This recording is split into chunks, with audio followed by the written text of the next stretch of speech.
What's up, folks? Gray here, and welcome to the Sunday Shift Report. The crap has hit the fan.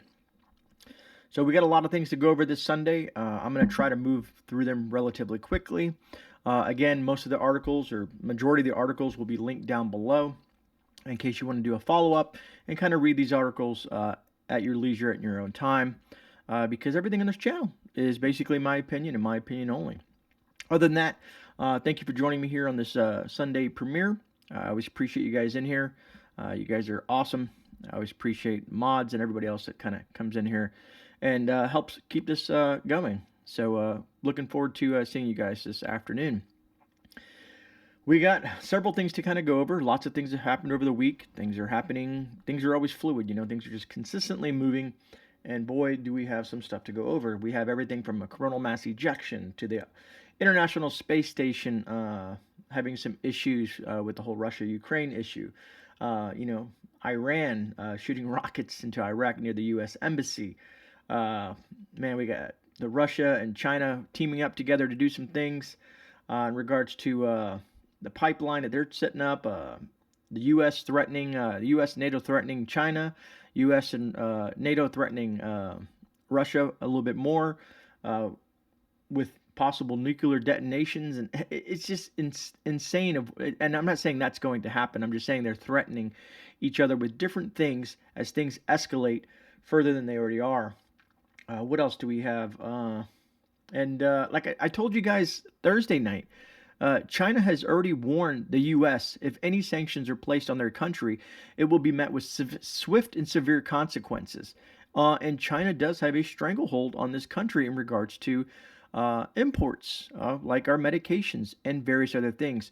I'm also going to show you a little bit, an article that I'm going to share that has to do with the global food crisis and what this means to us. We talked about, the Russia being a major exporter of fertilizer and so on and so forth. It's just, folks, it doesn't seem like anything's getting any better. Every Sunday shift, I hope that I have nothing to talk about. Something maybe very simple. Remember when we were dealing with the health crisis? Wasn't that a little bit simpler to deal with, right? And now we're in this situation as things keep on moving in the direction that we don't like to see. Anyways, I was kind of overview to give you guys what we're talking about, and give me a chance to sip on my coffee. And so let's start. Let's start. I know a lot of folks are worried about this coronal mass ejection, so we'll touch on that first because I know you guys. I've been seeing it at my Discord and other places as well. Let me set this up. I should have set this up before I even started, but always on the time crunch here on Sundays, and I'm trying to make sure I can read the articles and see what I'm doing at the same time. So, anyways. As you guys know, I'm going to throw these articles up here on the screen in this section so that you guys can see them and read them along with me if you choose to do so. Again, they're linked down below. And did I say smash that like button? I don't know. Maybe I did. Maybe I did. Whatever you guys want to do. Anyways, let's get into this, folks. All right, so here's the article. It says, Sunday news. Big CME direct hit expected. Aurora alert. Now, before, I don't want anybody to freak out, because I'm not the one I don't like to preach fear. One thing, and you guys know this, we've talked about this in the past. It is a direct hit, and it's a pretty good, strong one. It's a pretty sizable CME. You're going to see a lot of things with the Aurora in certain areas that you wouldn't want to see. Let's say like Rudy over in Alaska, maybe he's getting a show up there. There's probably going to be some, fluctuations in regards to radio airwaves and whatnot. It's not going to affect satellites this time, from what I've read and looked in every possible video that I could find. And what else? They said there might be some slight issues with small fires in certain things, but nothing that's going to nothing that's going to affect our grid. Put it that way. Nothing that's going to be full-on collapse of our grid and stuff like that. So just wanted to get that out there. Anyways, it's a Sunspot AR2964 produced by an M2 class solar flare late on March 11th. This event affected shortwave radio communications over the Pacific Ocean. A long-lasting solar flare took place near the large sunspot region on March 10th. It produced an Earth-directed coronal mass ejection. The estimated arrival time for charged particles from the sun is at 11:35 UTC, plus or minus 7 hours, on March 13th, which is today. Being that I'm here, we're good. That means auroral activity might increase tonight between March 12th and March 13th for observers in the Western Hemisphere. The estimate comes from the NASA ENLIL solar wind slash CME model used by scientists. The impact is estimated to be between KP5 to 8, or a geomagnetic storm from minor G1 to a severe G4. So it can fluctuate, folks. It's not an exact science, I guess, from their perspective. Anyways, this will be a direct hit on Earth by a large CME. The resulting geomagnetic effects have the potential to provide a beautiful aurora show, along with a few other things that I had talked to you guys about in the beginning. So that's the news as of late with the coronal mass ejection. If you guys are having any experiences, if you guys are in the northern regions and you guys are experiencing any types of things, please share them down in the comment section or drop them down in the live stream that we're talking about. Well, it's not a live stream, but drop them down in the premiere and share this with the community. Truly appreciate that. So anyways, let's go on to the next thing. Before we go too far into all the craziness and stuff like that, let's just talk about the global food crisis, because that's what affects us. That affects us here at home, and to me, that's the most important thing that we need to focus on is food. Food is huge, and the cost of food. And here's my concern with it. We've talked about fuel on Thursday's stream and how fuel affects pretty much everything around the globe. Here in the U.S., you name it, everything runs on fuel, from the jets, the trains, the planes, the trucks. Everything needs gas, and those fuel costs are going up and skyrocketing. Now, I've seen some leveling off in certain places, but who knows? That could be a lull. I don't know. Maybe I'll eat my own words down the road, but we shall see. So let me bring up this article by Zero Hedge, and let's take a look at that. So it says, let me see here. Did I throw it up on the screen? I sure did. Anyways, it says the U.S. warns Russia's war in Ukraine could spike global food prices by 22%. Think about this, folks. 22%, right? And this is just an estimate. Food costs and prices have already gone up over the last 2 years, right? We also have one of the highest inflations seen in over 40 years. So a lot of these numbers don't incorporate the inflation cost, the fuel cost, and everything else, and also the fertilizer shortage. So to me, when you look at a number like this, when they estimate about 22%, you have to look at it a lot higher. I'm thinking, 30 to 50%. That's from my perspective. That's how I'm looking at it as a prepper. All right, so it says, with dozens of countries around the world relying heavily on both Ukraine and Russia for food supplies, the United Nations warned Friday that the ongoing war is likely to significantly drive up global food prices and worsen malnourishment in the global south. With both Ukraine and Russia's ability to produce and export food uncertain, a global supply gap could push up international food and feed prices by 8% to 22% above their already elevated levels, said the UN Food and Agriculture Organization, the FAO. Anyways, it says 2 weeks into Russia's invasion of Ukraine, which has killed more than 560 civilians. I don't know how factual that is, but that's what they're saying on Zero Hedge, and forced more than 2.5 million people to flee the country. FAO said up to 30% of Ukrainian wheat fields will not be harvested in 2022 to 2023. So look at it. It's just not this year. It's also looking into next year. That's how this is affecting the situation. So as you see food in general become more scarce, because there's still the demand is still there. The supply is what's being affected, and the costs are rising. This is going to affect us for the next several years. And it says due to the violence, with the Ukraine and Russia conflict or war or whatever you like to call that. So folks, again, keep on doing what you're doing, folks. If you got a garden, get your seeds, get your starters, get whatever you can. Stock those things up. Worst case scenario, you can get your, I like to call it the freedom garden, but you guys know there's different terms for it. But victory gardens and whatnot. Also, your canned goods, your freeze-dried foods, your canning supplies for your pressure canners. Get all that stuff stocked up, folks. I'm telling you, you're gonna need it. If not in the near future, sooner you're gonna need them eventually. Trust me.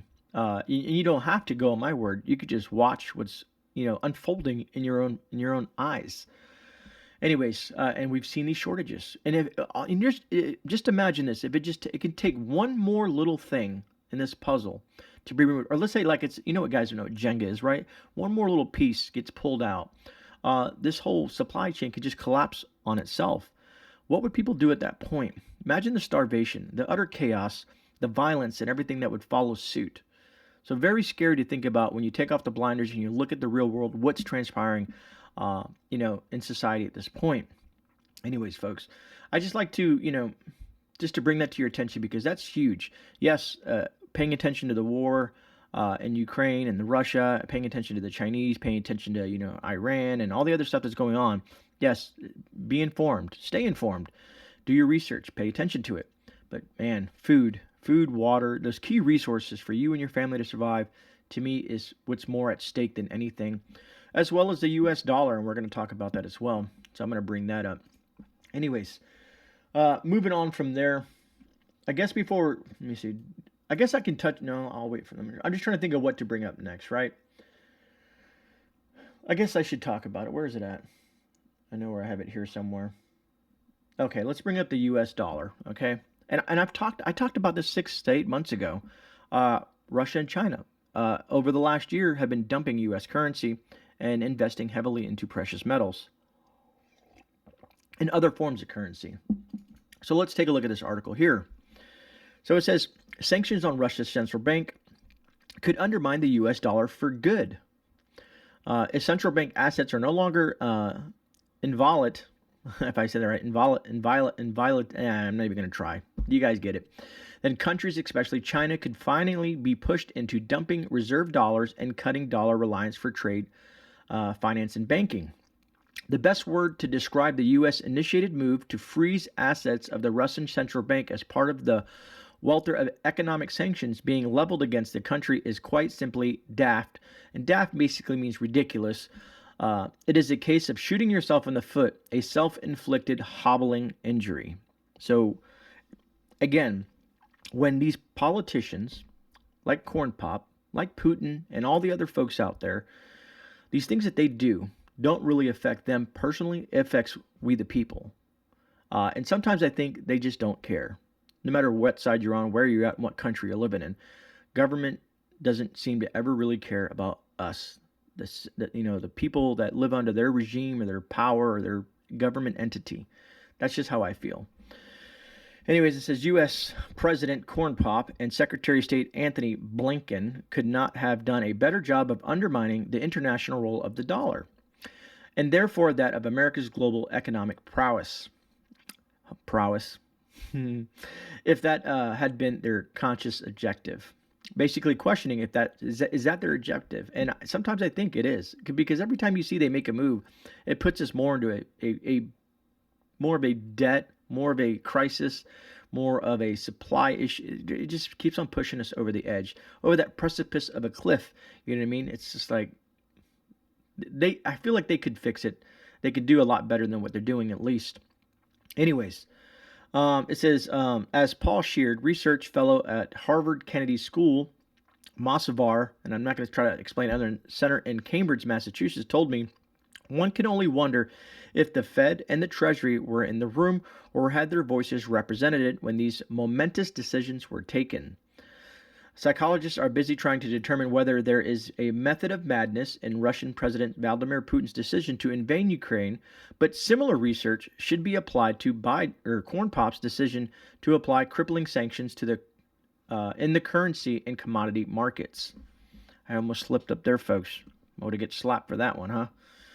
Because you gotta be positive if you speak. I'm being negative, so you know how that goes. That happened to me once already in the last few weeks. Anyways.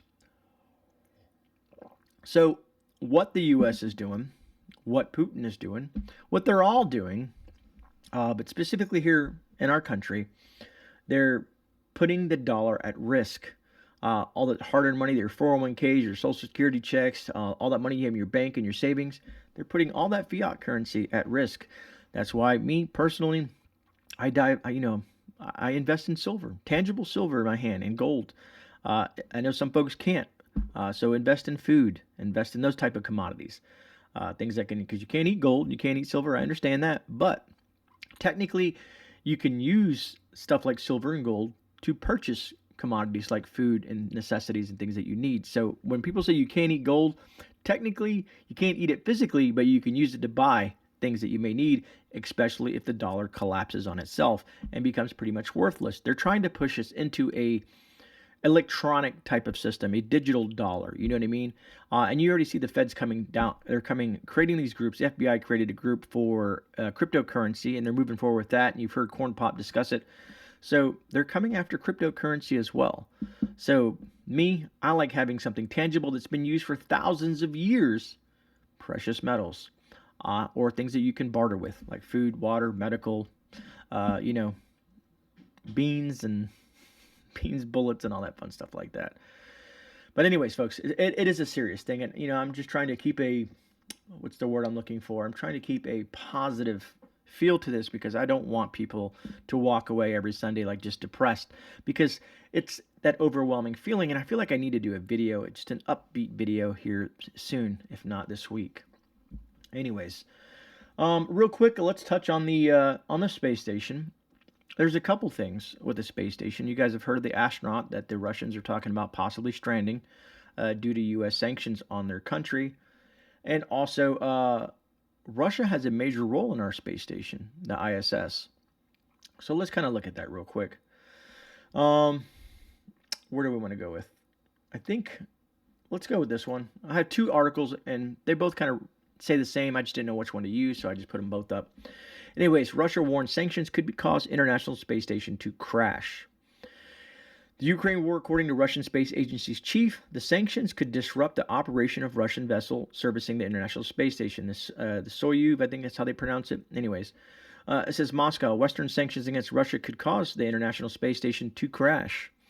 The head of the Russian Space Agency, Roscosmos, I probably butchered his name, warned Saturday, calling for the punitive measures to be lifted. According to Dmitry Rogozin, the sanctions of some, I give those newscasters credit. They can pronounce all these names. Anyways, we're just going to call him Dmitry. The sanctions, some which predate Moscow's invasion of Ukraine, could disrupt the operation of the Russian spacecraft servicing the ISS. As a result, the Russian segment of the station, which helps correct its orbit, could be affected, causing the 500-ton, they spelled ton wrong, 500-ton structure to fall down into the sea or onto land. And Roscosmos, I think that's the Russian space program's name, if I'm wrong, chief wrote on Telegram. The Russian segment ensures that the station's orbit is corrected on an average 11 times a year, including to avoid space debris, said Rogozin. That's what Dmitry. Crazy name, Dmitry. Anyways, who regularly expresses his support for the Russian army in Ukraine on social networks. So basically, debris. We've talked about the debris. There's a lot of issues with debris in space. Also, if they need to get out of the way of, let's say, some sort of solar activity or whatnot, or it starts to lose some of its, its orbit and stuff like that, they fire rockets and move it around. Well, that being said, with things going on, the Russians are saying that it's going to affect that. Now, are they purposely doing it? Possibly. Or is it the sanctions that are affecting it? I don't know. I can only speculate. But also, like I said, I'm pretty sure you guys have heard that they're talking about stranding the U.S. What's his name? God, I can't think of his name. Anyways, he's up there on the space station. I think it's like 355 days. He's supposed to land somewhere. Where was it? Kazakhstan or something like that on March 30th. And they have threatened to basically leave him up there with no way of getting back. Now, of course, I'm assuming the U.S. would put something together, but still, it's not a good thing when you receive threats like that. Imagine that's you or your father or your dad or whoever, uncle, brother, whatever it may be, is stuck up in space, and he's already been up there for 355 days, and he needs to come down. Anyways, I wanted to touch on that. I know it's not like this thing here, but I felt that it needed to be brought up. You know what I mean? I felt that it needed to be brought up. So I want to talk about a few things, because the U.S. is warning China not to help the Russians. And China already made a statement against the U.S. stating that if they put any sanctions on any Chinese entity or any Chinese business or whatever that revolves around China, China said they will respond with swift and severe consequences. And a lot of people don't understand what China means, because I don't mean firing a bullet. I don't mean nuclear arms. I mean them just cutting us off. Because you have to look, China and Russia, they're exporters. We in the U.S., I think we are one of the largest net importers on the globe. I think we do over $1 trillion of imports a year into this country. Absolutely ridiculous. We should be self-sufficient, as most of us in our community want to be self-sufficient. You'd figure our government could do that and help this country be self-sufficient, but it doesn't seem like the current administration wants to do that. All right, so let's pull this up. Let's look what the U.S. made a statement on, and then I'm going to show you how China really doesn't care and what Russia and China are doing behind the scenes, or not even really behind the scenes. They're doing it right in front of everybody's faces, and they don't care. So let's look at what the U.S. has made as a statement as of late, and they're amping it up. I tell you that the U.S. And the current administration is amping things up. Anyways, it says China faces consequences if it helps Russia evade sanctions over Ukraine.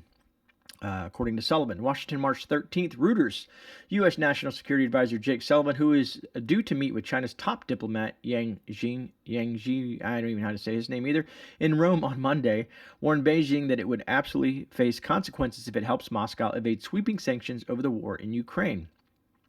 So Sullivan told CNN on Sunday that the United States believed China was aware that Russia was planning some action in Ukraine before the invasion took place. We knew that, and it's funny. We've been discussing that. I said nothing was going to happen until after the Olympics. That was the game plan. Anyways, this is, although Beijing may not have understood the full extent of what was planned, sure. Now he said Washington was watching closely to see what extent Beijing provided economic or material support to Russia and who would impose consequences if that occurred. So they're looking to see if China has already helped them or preemptively helped them prior to the invasion of Ukraine. And then kind of watching what they're doing now. And he says, this is, we are communicating directly, privately to Beijing, that there will absolutely be consequences for large-scale sanctions evasion efforts or support to Russia to backfill them, basically to support them, Sullivan said. We will not allow that to go forward and allow there to be a lifeline to Russia from these economic sanctions from any country anywhere in the world. So that's what the U.S. said. But I told you guys just a week or so ago on this same show that the Russian banks are now using Chinese banking systems in their card processings because MasterCard, American Express, and all those folks, pulled out of the Russian banks, to stand in solidarity with Ukraine.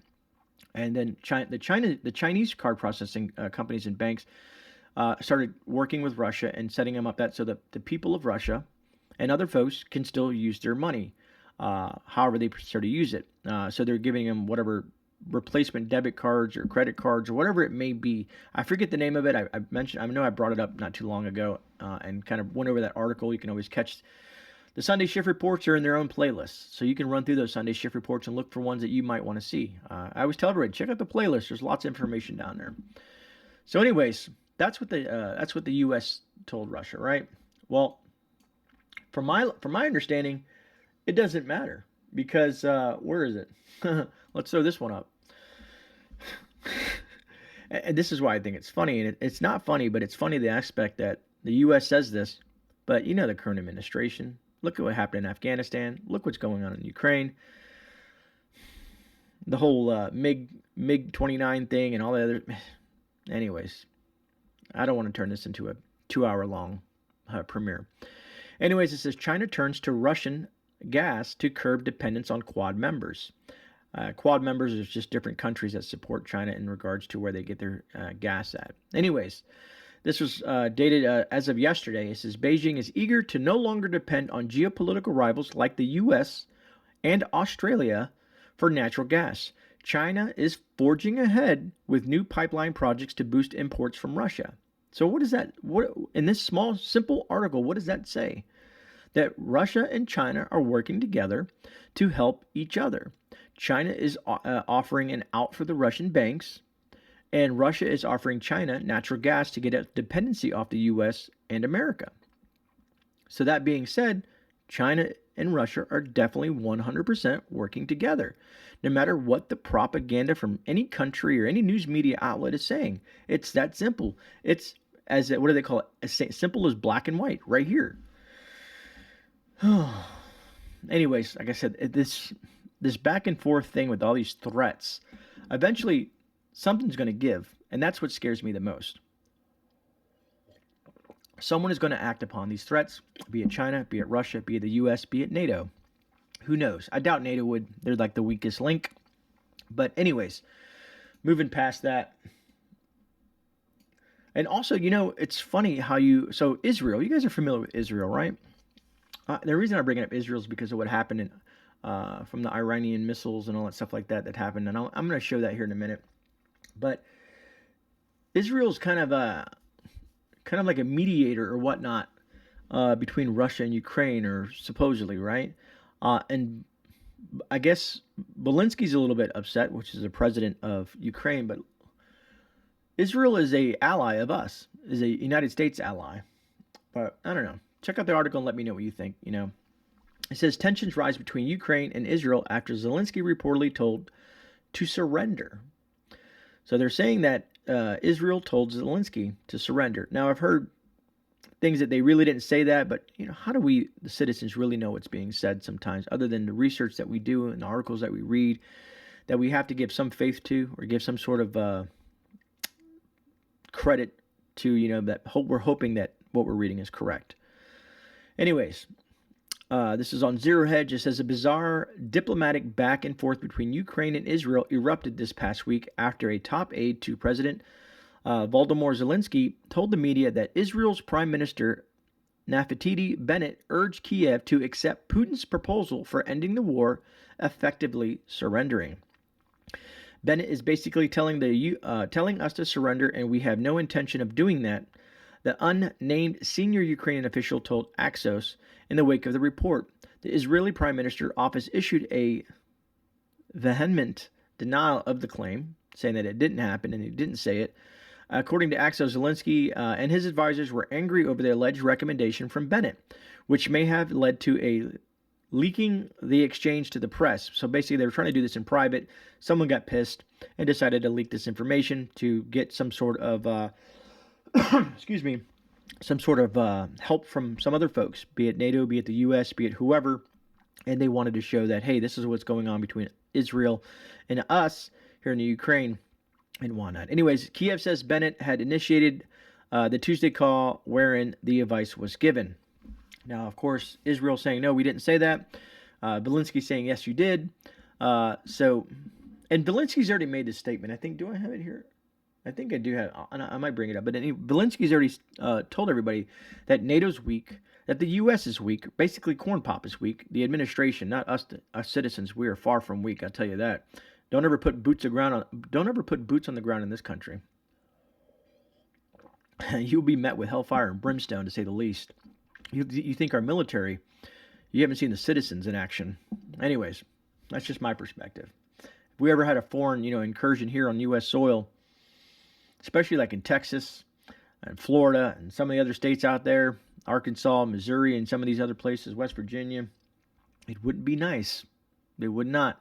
They would not like what they walked themselves into. Anyways, I want to finish up this whole thing with NATO and Russia, because Russia said just recently, he says, because you've been seeing this thing about the MiG-29s and Poland saying, no, we're not doing it, but you can do it, and all this other crazy stuff. And then the U.S. says, we're not doing it. So they're saying that we're going to do this, and then they don't do it because it seems that NATO and its allies, including the U.S., and however you want to look at it, fear what Putin might do. Even though they say Putin is crazy, even though they say Putin is, look what's happening to his army and all this other stuff like that, but for some reason, they still fear him, at least from my perspective. Because if not, then if you have the, I want to say this in a certain way, cojones to do something, then do it. But all that gives is it gives Putin more firepower per se in his arsenal to say, Oh, look, they're fighting over trying to give the Ukrainians jets, but they won't do it. Everybody's scared to do it, so that makes his ego boost and has him push more into what he's doing. Anyways, so let's pull up this whole little NATO. Well, let's bring the Russian thing up first. This one's a little hard to see because the text was small, but anyways, I'll read it. It says Russia has made dire threats to the West that any military shipments to the Ukraine will be seen as legitimate targets, prompting fears that there could be an escalation of conflict that could suck in other countries. It comes as Ukrainian President Volodymyr Zelensky accused Russia of shooting children and said Vladimir Putin's forces will only take Kiev if they raze the city to the ground, basically obliterate it. With Kremlin troops inching closer to the capital and conflict raging nearby,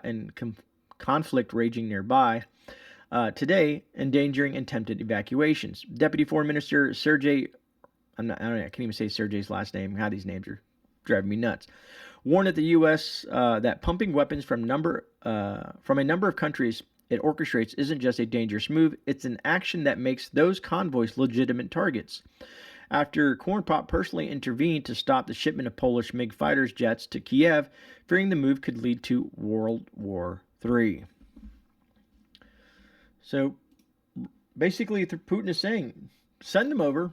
If you guys want to take that risk, you take a risk of getting involved and then, becoming World War III, moving into a world conflict versus a centralized conflict that's in the Ukraine. And anything, if he sees anything like some sort of shipments on trains or trucks or whatnot, he's going to just blow them up. Blow them out with his Air Force and whatnot. At least that's the way I read into it, right? So let's bring this up real quick. So here's how these threats keep on continuing, which is, to me, ironic. They say one thing but do another, threaten this person. The U.S. threatens China. China threatens the U.S. Russia threatens China. Russia threatens the U.S. And the U.S. threatens Russia. The NATO wants to threaten everybody. It's just threats. Again, eventually one of these threats are going to come to fruition. I'm telling you, folks, people are only going to tolerate so much. And some of these world leaders might get to the point where, like, okay, let's just take that risk. Let's move that little piece, that chess piece forward and see what happens. It says, anyways, U.S. warns Russia of NATO full force response if the territory hit after strikes near Polish border. Did I read that right? The United States warns Russia of NATO. So anyways, yeah, I guess that makes sense. Anyways, the White House is considering Russia's Sunday attack on the Ukraine's base at Yarov, which lies a mere 10 to 15 miles from NATO member Poland's border. A dangerous escalation aimed at the West, also given that only until last month, U.S. National Guardsmen were present. They are reportedly training Ukrainian troops. So basically, a few months ago, we had boots on the ground in the Ukraine, some National Guardsmen out there. Just imagine if they were still there. That would set things into motion extremely fast, right? Anyways, U.S. National Security Advisor Jake Sullivan warned upon news of the attack, which killed an estimated 35 people, that NATO stands ready for a response with the full force of NATO, whatever that is, if Russia attacks NATO territory. If there is a military attack on NATO territory, it would cause the invocation of Article 5, which we have discussed, and we would bring the full force of NATO alliance to bear in responding to it, he said to CBS News. Russia fired an estimated 30 missiles at the base, which lies a mere minutes by car from Poland's border. It says, all I will say is that if Russia attacks, fires upon, takes a shot at NATO territory, the NATO alliance would respond to that. What is that response? I guess that's to be seen, right? That's to be seen. What would NATO's response be? Full all-out war? Boots on the ground? Or would it go further than that? Would they look at the nuclear option? You think they would ever consider that? Because I don't think so, but I've been proven wrong many, many times when it comes to this stuff, because you just never know what these world leaders are thinking. Maybe they think if they can attack first, they can neutralize that threat. Let's say they can neutralize the threat of Russia, but Russia has the most nukes out of any country in the world. Then you got the crazies like North Korea and Iran, which we're going to talk about here in a second. And the list goes on, folks. One weird thing that I did see is I seen a small pullout of Russia from Cuba down south. which I thought was intriguing. I'm still watching that story to see how it plays out. Wondering, trying to figure out why the Russians are pulling out of Cuba. I have my thoughts on it, being the person who I am, the way I think, but I'm thinking the worst case scenario. If Russia's pulling out of Cuba because it's too close to some sort of strike, I don't know. I don't want to go off on that tangent, but you guys get what I'm saying. Anyways, so the reason I didn't jump on the whole Iranian missile attack on Iraq is because I wanted to see how it played out. I wanted more information before I just went, did a video on it. Well, now I have the information. So first, I guess let me show you the quick video of this here that you guys can see. I'll throw up the video that you guys can see it. There's a bunch of different videos out there. You can find them floating around, but I'll throw this one up on the screen for you guys. And then you guys can let me know what you think.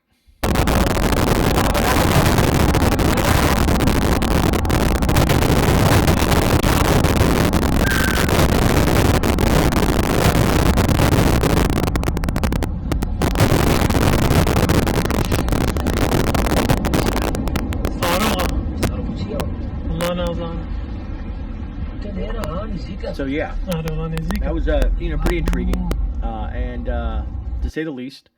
So let's look at the two articles, because there was a little bit of misinformation out there at first of what they were hitting or what they were trying to hit. Right? From what I understand, they were trying to hit a base, and it was in retaliation to something, versus just trying to hit the U.S. Embassy. But we'll see the two different articles here. So let's start with the first one. It says Iraq rocket attack. U.S. consulate in Erbil targeted by 12 Iranian long-range missiles. The U.S. consulate in Erbil, capital of the autonomous Kurdish region of northern Iraq, was targeted by 12 long-range missiles, according to local reports, with multiple rockets reportedly hitting the U.S. Army base. That's over there. It says at least a dozen Iranian-produced ballistic missiles hit the city, according to the governor, Omed Koshkanov. Reuters reported that a missile attack on Erbil was launched from outside Iraq. Iraq state media says, quoting anti-terrorism forces in Kurdistan, that 12 ballistic missiles were fired. Seman, why do these names are so crazy? Barzanji, health minister in Iraq's Kurdistan province, claimed that there were no victims or casualties after Erbil blast. According to the reports, the missiles landed in the vicinity of the U.S. consulate. So I heard U.S. Embassy, I've heard U.S. consulate, and then the U.S. base, and all these different variations. So this article is basically stating the consulate, U.S. consulate. But from my understanding, they were aiming at the base, and I'll show you why I'm bringing that up. So this one's a little smaller, and just kind of basically, because Iran said, we are taking credit for this.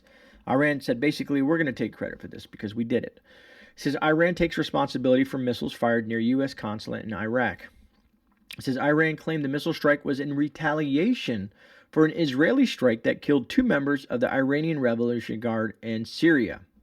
So basically, this is a retaliatory attack from what the Iranians are saying. Who knows? The propaganda is there in their countries as well. There's so much propaganda right now, it's hard to know what's fact and what's fiction. Very confusing for the people. Maybe that's their goal, keep the people, in a cloud of rain, so they the veil's not lifted, and they could just make assumptions of what's going on and not really understand what's going on. But hopefully, with some of us out here on the YouTubes, we try to dive in a little further into this stuff, and lift that veil a bit, so you got to get an idea of what's transpiring. So, anyways, Iran did take responsibility for it, and they said it was in retaliation for Israel attacking killing 2 of their members of the Revolutionary Guard. So, folks, a lot of things happening, folks. A lot of things happening.